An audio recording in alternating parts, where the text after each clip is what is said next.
Example 1, factor the greatest common factor of 2ax plus 2ac. And again, let me just highlight this. The direction here is factor, not find the greatest common factor. Factoring will get more involved as we continue on in the class as far as what we need to do with factoring. For right now, the only factoring we're going to do is going to be greatest common factor factoring. Anytime you see the word factor from this point forward, what I'm about to do should be the first step in your problem every single time. No matter what the problem looks like, no matter if you're in Algebra 1, Algebra 2, Geotrig, or Calculus, the first step of a factoring problem is take out the greatest common factor. So, considering what we learned from greatest common factor yesterday, I have term 1, 2ax, and term 2, 2ac. The two terms are separated by a plus sign. That establishes the terms that we have. And if we consider 2ax in factored form as 2 to the first, a to the first, x to the first, and 2ac in factored form as 2 to the first, a to the first, c to the first. Okay, everything there is prime, so I can't break them down any with a factor tree. That's the best I can do with it. And I'm looking for common factors. I write GCF equals. First thing I have to do is establish common things. So we can see hopefully very clearly that both objects contain the number 2. And we can also see that both objects contain the letter A. Beyond that, nothing else is the same. X and C are different, right?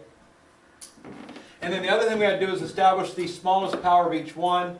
For 2, I have choices of 1 and 1. 1 is the smallest. For A, the choices are 1 and 1. 1 is the smallest. So my greatest common factor in this problem is going to be 2A. All right? As you get good at finding the greatest common factor, that step can be done pretty much in your head, to be honest. I mean, the problems are going to get pretty ugly at some point.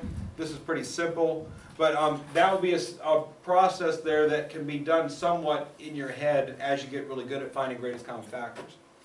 So that's what we did yesterday. Find the greatest common factor. That's where we stopped yesterday. Now, what makes factoring different than finding the greatest common factor is once you've found the greatest common factor, then you write that down with a parentheses. And then what I want to do is I want to put in this parentheses the leftover pieces of these two guys when I take a 2a out of them. So if you look at the first object, I have 2ax. I'm taking 2a out of it. That leaves me with x. All right? To take out is to divide. So if I have 2ax and I'm dividing by 2a, the 2's cancel, the a's cancel, leave me with x. And there's a plus sign, so I put a plus sign. It's not always plus. Sometimes it's minus. If it's minus, you put minus. Plus, you put plus. What if it's divide? It won't be divide. It'll be plus or minus. Does it get... If it's divided by, then that makes it a different kind of problem. Does it get multiplier divide like later in the year? If it's multiplier divide at any point whatsoever, it'll be a different kind of problem. The directions will not be factored. Okay, so if it says factored, it should be pluses and minuses.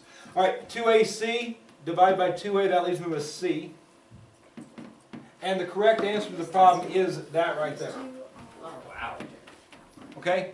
All we're officially doing there in factoring is we're undoing the distributive property. All right, that's all we're doing. We're undoing it. Notice, if you take a look at 2a parentheses x plus c, if I distribute 2a times x makes 2ax, 2a times c makes plus 2ac. So I'm just undoing the distributive property, going from a simplified form into a factored form. And factored simply means we have a product instead of a sum. Okay, this is adding things, this is multiplying things, and sometimes a product is more advantageous for us than a sum would be. So that's why we want to be able to do this.